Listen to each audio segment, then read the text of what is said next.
and welcome to my introduction to Salix OS. Salix OS is a distribution of Linux that is based upon Slackware. Now, Slackware Linux, very much like Gentoo, is a source-based distribution, meaning that the software you use is software that you compile yourself from source code. The benefit to this approach is that it gives you a wide breadth of control over the applications you run in your system. Besides the fact that the applications you run are applications you built yourself, you also have the freedom to choose which features or options you want for a particular application. So, for example, let's say you have a particular software you want to install, and you want only a certain set of features, and you don't want the other set of features. You can easily set that up. Now, with that, there's also the downside of is you really need to be careful. It's very important for distributions like Slackware, Gentoo, or Arch Linux that you actually take the time and read the distribution's documentation. Because if you don't, there's a good chance one or two things may happen, especially with like Gentoo or Slackware. Either A, the software will not build, and it'll just keep crashing and crashing and crashing, and you'll end up being very frustrated and just wanting to quit. Or, and I kind of think this is the worst of the options, is your software will build, but either it will not run or it will not do what you want it to do. So, if you have patience, if you're willing to take the time and read, and in the event, and it will happen, where your builds do fail, take the time and read the logs. The logs will help you, and in the end, you will have the satisfaction of having a distribution that you have built yourself. So, let us begin. So, this is the Salix homepage. It kind of gives you just a general overview of what the operating system does. And if you go over here, there's a quick startup guide. And this startup guide just kind of goes through the features of Salix, what makes it unique, starting with Salix, setting up your partitions, you're installing from USB or CD. And then over here, it is an overview of the system itself. How you install software, some of the tools that come with Salix. Salix does do a really good job, in my opinion, of making Slackware a little more easier to use. But like with anything, it does involve taking the time and reading. And if you take the time and do the reading, I think you will come out with a good appreciation of Salix. So let's go through and install and just see how it goes. So let's go over here. Alright, so this is Virtualbox. So we're going to select a new VM, and we'll call it Salix 64. And we're going to type as Linux, and then the version we'll just do other Linux 64-bit. We will give it 4 gigs of RAM, 4096. Let's see, I'll create the virtual disk. Let's see, we'll give it 20 gigs.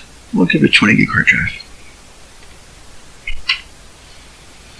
Alright, so then we're going to go here, and we're going to right click, and we're going to click the settings, and we're going to go over to the system. We're going to give it 2 cores for our CPU. Then we're going to go to storage, we're going to go over here, and we're going to pick the Salix CD, which is right there. And we're going to select OK, and then we are going to start. So I would suggest for a distribution like Salix, Slackware, Arch, or Gentoo, that you actually first run it in a virtual machine. That way, you can work through all of the kinks and all the quirks that that they may run into, and not hose your system. That way, when the time comes, if you want to install it on your machine, you actually know what to expect. So let's start with the install. All right, it's going to select your disk. We're going to do that. Select the SDA, and we're going to click Go.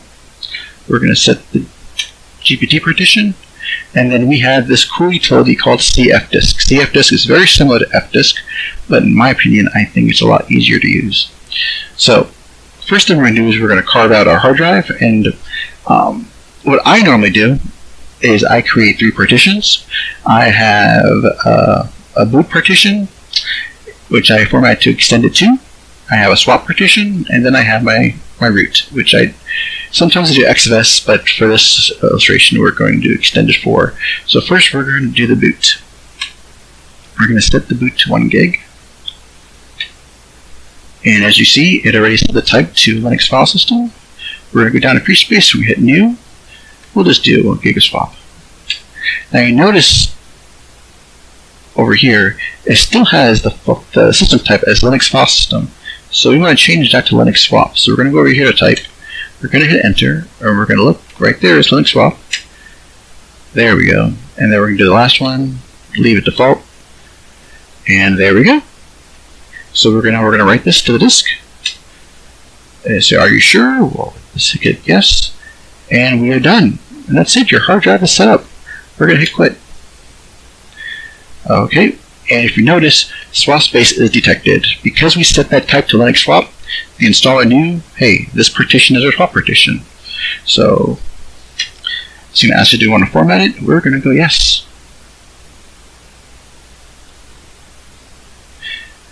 And this is something I really like about both Slackware and Salix.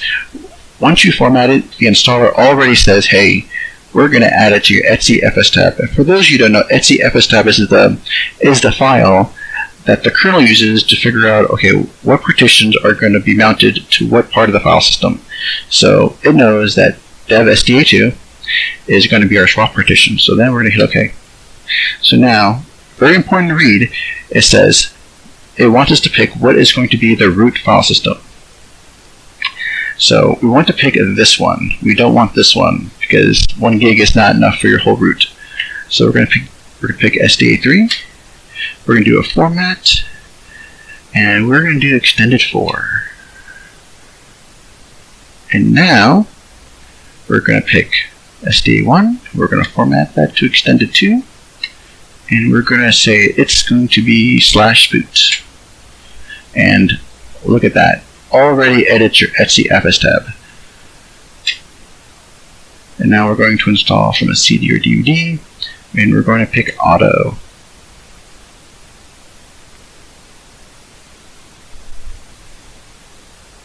Let's pick full. Alright, so this may take a minute, so I'm going to pause the video right now, and then we'll resume once this part is complete. Okay, well, it's done installing. So now I want us to install the bootloader. So Slackware uses Lilo as its bootloader. It does not use Grub, which most every other Linux distribution that uses, but it's not a big deal. What we're going to do is we're going to say we want a simple install. Standard. And no switch or kernel options. We just leave everything default. And we want to install it in the MBR.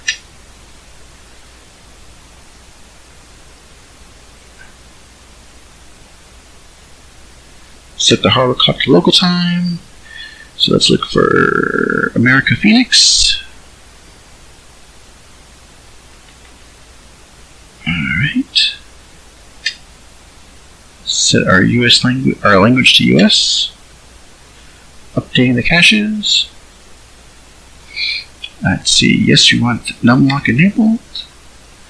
So the root user is disabled by default. So like I said, very similar to Debian, well not Debian, but very similar to Ubuntu or Mint, to where you have a user that has sudo access and the root account is disabled. So let's set up our account. So we're going to create a new account and we're going to call it Bob. And we're going to get Bob a really basic password. And give that basic password again. And then let's look at Bob's account. So let's modify account properties. Let's go to Bob. Alright. It looks like Bob has everything we need him to have, which is important. No, we're not going to modify Bob. We're going to go back and we're going to exit your setup. So now I want us to pick the mirror site we're going to use for the main packages in Salix. So, like I previously said, Slackware, the Slackware repositories is just really a small set of software, but really the basic of what you need to get your operating system up and working. The nice thing about the Salix repository is they add more software. So that way you're not having to compile a whole bunch of software. They've got a few nice extra ones, which is when we actually get into the system, I'll give you an example of. So let's pick this one.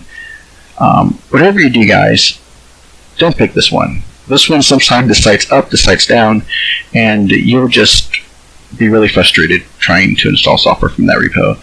So I always, since I'm in the US, I always choose this one. Alright, and we're going to reboot now. Let's see if it worked. There's the bootloader.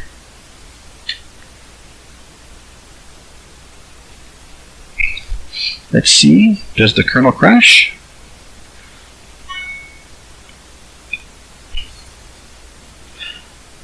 Okay, that's all good stuff. That is all good stuff. Alright, B-O-B Bob. Special password.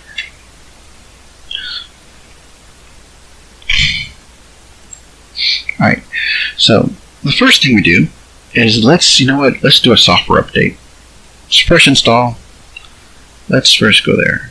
And we're going to look for, now those of you who are familiar with Debian or Ubuntu, this should look very familiar. If you're thinking, wait a minute, that looks like Synaptics, you are right. Except it is called gslapt. So it is the front end to the command line package manager slapt-get, which, as you can tell, is designed very similar to apt-get. So we're going to update the cache, just like you would do an apt-get update. Now we're going to mark all upgrades and execute. Okay, so let's look. There are some packages that are excluded. And the packages that I first want to focus on are these four: kernel-firmware, kernel-headers, kernel-huge, and kernel-modules. We're going to get to those in a minute, right? But those are not going to be, those packages are excluded. And here's everything else that's going to be upgraded. So let's do OK. Let's let this do its thing. Looks like it's taking a little while, so we're going to pause the video, and I will get back to you when this is done. Okay, we are done. Successfully executed all actions. Alright, so let's close this for now. So let me give you an example of one advantage of running Salix over traditional Slackware. Let's see. Let's open up Firefox. Right, and let's say you want to view YouTube.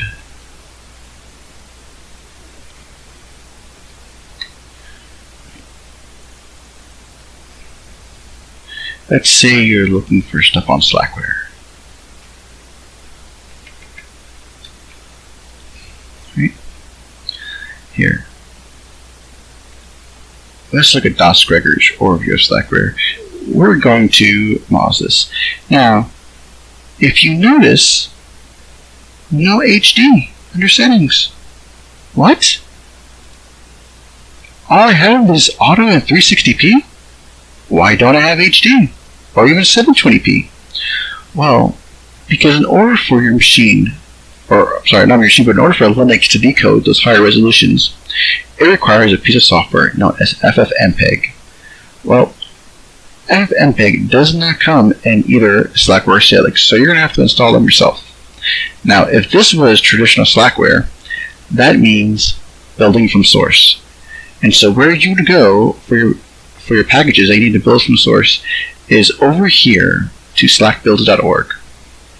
Now, slackbuilds.org is a collection of scripts that you use to install software you want in Slackware. Right? Now, unlike Gentoo, slackbuilds does not have automatic dependency resolution.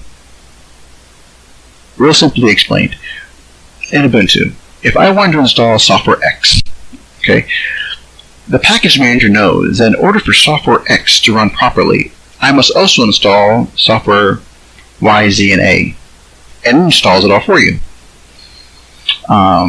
Gentoo, similar way. If I was to build a particular piece of software through the Gentoo package manager, the package manager knows, hey, I need to install these other pieces of software as well, and does it for you.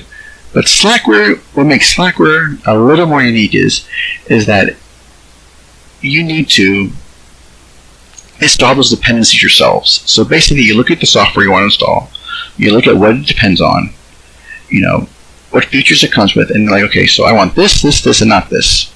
You pick those, you install this first, and then you install the main package. So let's look at FFmpeg and see just how this can be a challenge. Look at all this. All these are default to no. In other words, these features are turned off by default. So if I wanted H.264 or H.265 encoding, if I just say install Slackware or install FFmpeg, I'm not going to get them. So in other words, I have to first install these packages. Once these packages are installed, then I have to turn these features on. So if you look at this long list, you can see how easily this can just get crazy out of hand. So in the one sense, like I said, you have the right to pick what you want and what you don't want. But it's going to require work. And if you like the work, hey, this is for you. So now let's go back over here to Salix. And let's go back to slapt-get. Right.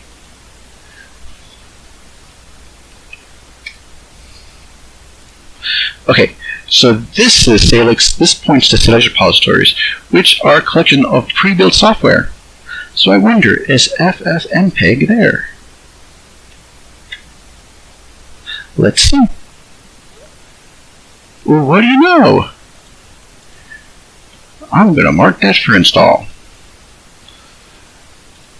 And look, H.264, H.265, RTMP, socket stream. Life is beautiful. So let's click OK. OK. So this is taking a little longer. So I'll pause the video. Once again, resume when we're done. Oh, never mind. Successfully executed all actions. So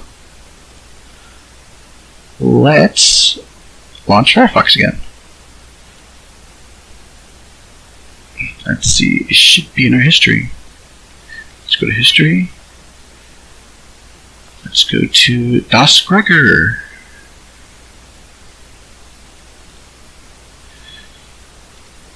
And look at this. 720p, 1080p.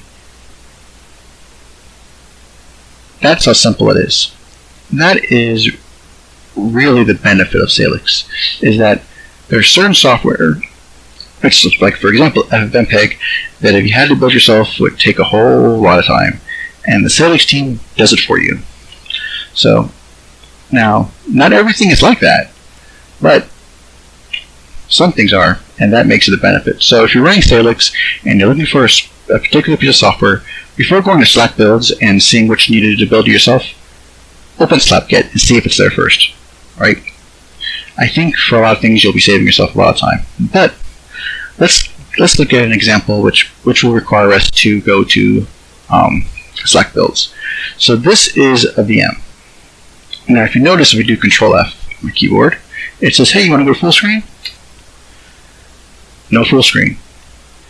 The reason for that is this virtual machine needs a particular set of kernel drivers for the video in order for me to have full screen resolution. So I know they're not in slapt-get, so I have to go to Slack builds. Now, the Salix team has actually created a nice little manager for Slack builds called Sorcery. Now don't be deceived. This does not do automatic dependency resolution. See, there's actually an explanation that says it does not do that. It was not there. But trust me, no automatic dependency resolutions. You still have to pick your software yourself and build them, and build them in order. So, but let's look at VirtualBox.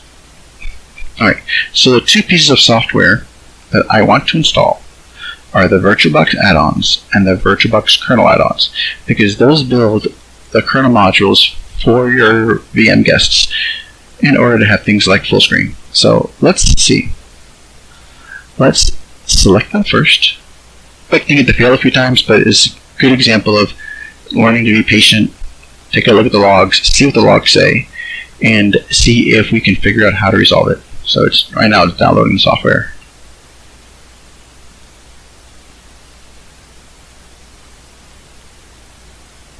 Alright, so let's pause the video now, and then once it starts building, I'll resume.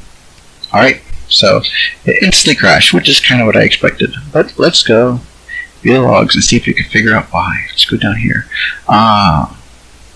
We have to run this little command, so let's do that. And good chance we're going to have to run it as root, so we're going to do here, and we're going to copy. We're going to do this. We're going to paste it. Actually, let's go over here. Let's do a sudo. We're going to have to do sudo. And then do our trusty password. Alright, so let's try it again.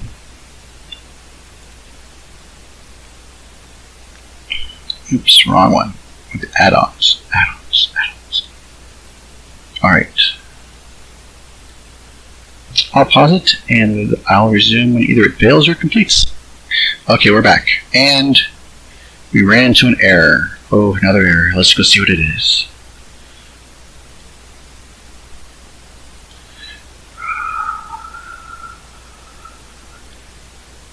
Okay.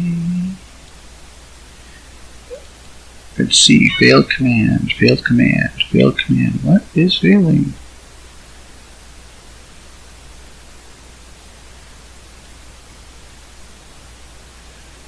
Usually there is an error. Let's see if we could find. Let's see if we could find the error. Completion. Usually, and then usually at this point when it fails, it usually says the kernel source, the directory where the source code is, cannot be found. So let's do this. Let's first install the kernel add-ons. We'll do one at a time and see if that gives us. I kind of know what the error is. Alright, so let's go view the logs.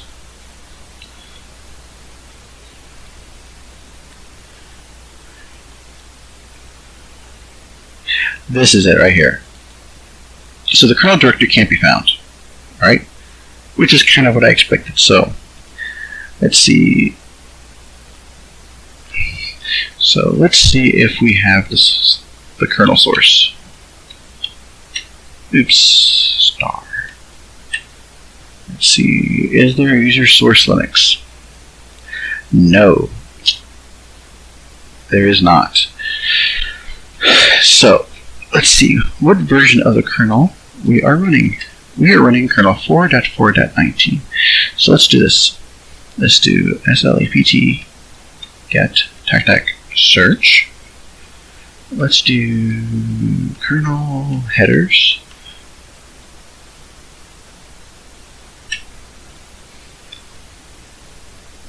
Okay, so we see the kernel headers are installed.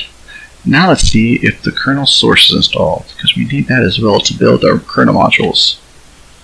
Look right here, and this is our problem, is we don't have the kernel source for 4.4.19.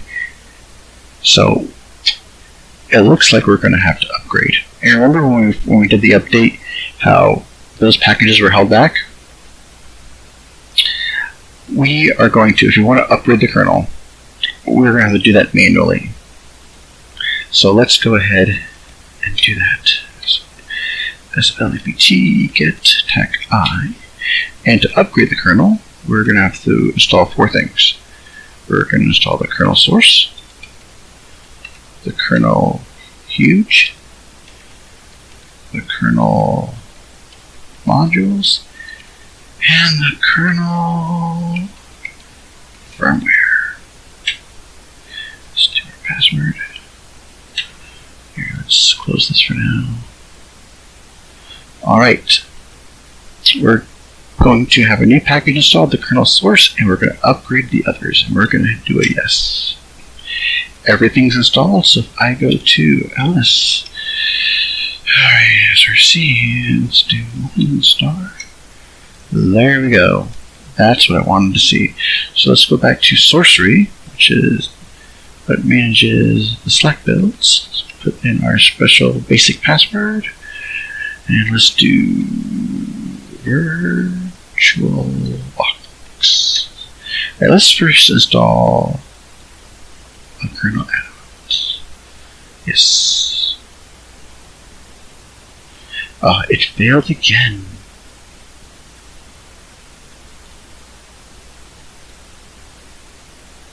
It does not exist. Okay, let's see. Well, let's reboot. First we're going to do is whenever we install a new kernel, we do that, upgrade our bootloader, and reboot.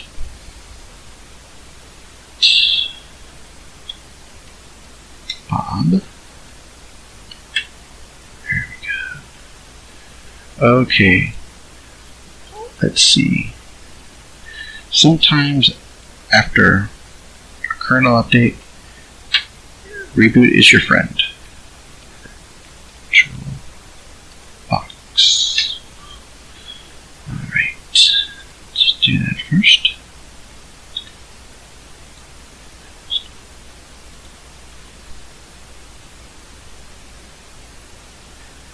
Now that is what you want to see. That is what we want to see. Let's hope it does not crash.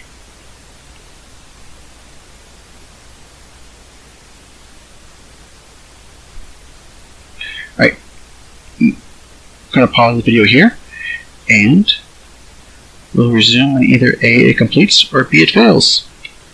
Look at this. All tasks have been executed successfully. That is wonderful. So, how do we get to this point? Well, first of all, we took the time, we didn't get frustrated when the builds failed. We looked at the logs, and we acted accordingly. Now, the reason why how I knew that that error was because of a kernel issue was, I had to do a lot of research, Googled it. And also, I'm pretty familiar with how the Virtualbox kernel modules are built. So once it kept failing, I kind of just stopped and said, okay, do I have the kernel source code installed? Looked, saw that it wasn't installed, searched the package manager, saw that, wait a minute, I'm running 4.4.19, but don't have 4.4.19 available, so I guess I should upgrade. So that's how I got there. So now that this is installed, we're going to install the Virtualbox Add-Ons. Alright, and we're going to let this run. I'm going to pause the video again, and I will resume either after A, it fails, or B, it succeeds. Alright guys, we're back. And look, all tasks have been executed successfully. Wonderful. So, now I'm sure you're thinking, great, I can do full screen. Not exactly. Remember what I said, it's very important to read? So let's go over here and get information. Let's get to the README. And I want to focus on this right here. You see this? This readme.slackware? Whenever you see this in the README file, immediately realize I need to go to the Slack builds page and read this document. So let's do that. Let's go to the internet. Let's go to Firefox. Alright. Slack builds. Alright.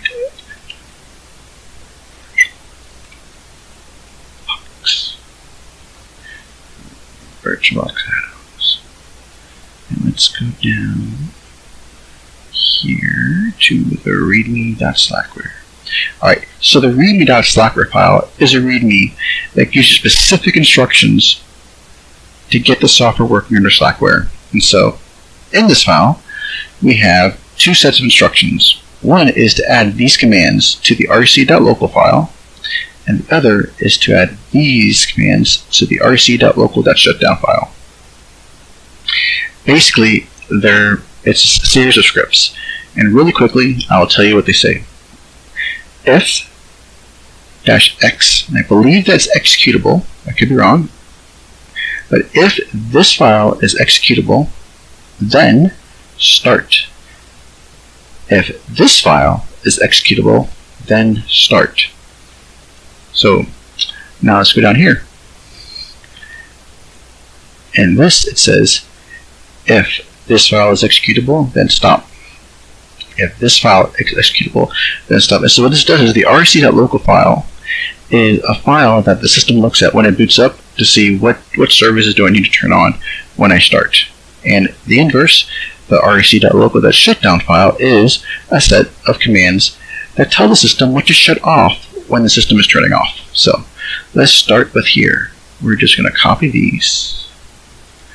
Right? We're going to go to our command line, and for simplicity we are going to open these files with our notepad, which is leafpad. So leafpad, and then we're going to etc.rc.d rc.local, our special password. And so this is it. You notice it's empty. This is stuff that we put in. So we're going to go here. I'm going to add a comment.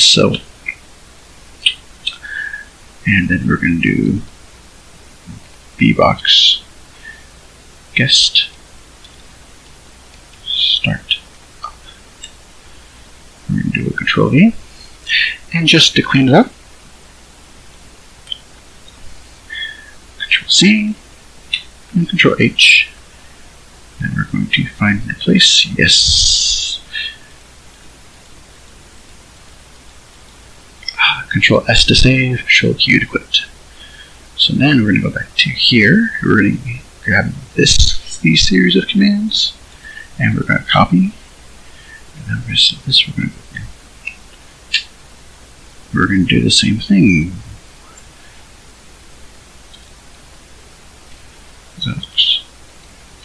Shutdown. And we'll do the same thing here. We'll display this. Do Control C, Control H, Control V, find and replace. Yes, yes, yes, yes, yes, yes, yes, yes. Control S to quit and Control Q to quit. Alright, so let's do a reboot. And if everything is correct, we should have full screen.